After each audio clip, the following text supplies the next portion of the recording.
To begin with, let's look at why do jinn possess people. It's important to note that jinn possession is a reality. So, jinn possess people for three main reasons. Number one, out of love. So jinn, they fall in love with people. And this is extremely important for our sisters especially. So for example, you're leaving the house and you're not wearing the correct hijab. You're not properly covered.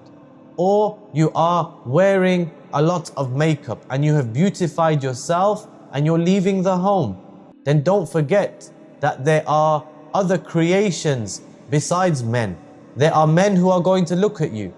But at the same time, a jinn may fall in love with you. And when they fall in love, they're very, very difficult to remove because their love is like almost a blind type of love. It's like, I would rather die than leave this individual.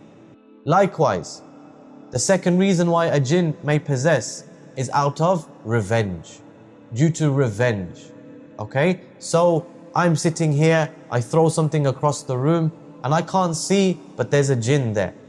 And it harms the jinn, or it may kill one of the jinn's children, and as a result of that, the jinn possesses this individual. So for example, there was a 15-year-old boy and we found him in the street trying to strangle himself to death.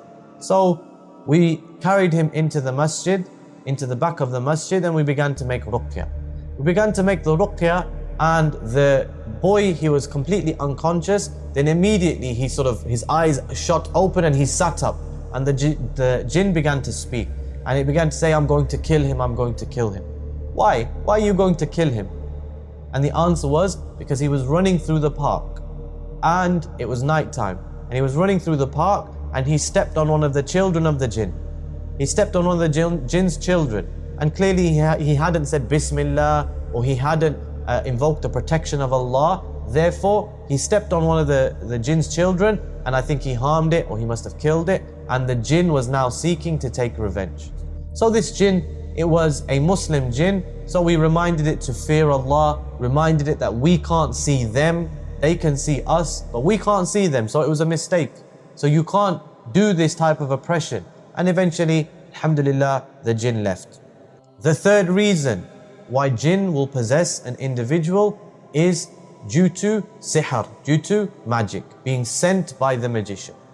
So the magician, he performs his magic and he does acts of worship to the jinn, and then the jinn will say, right, you have lowered yourself and you've humiliated yourself and you've worshipped us.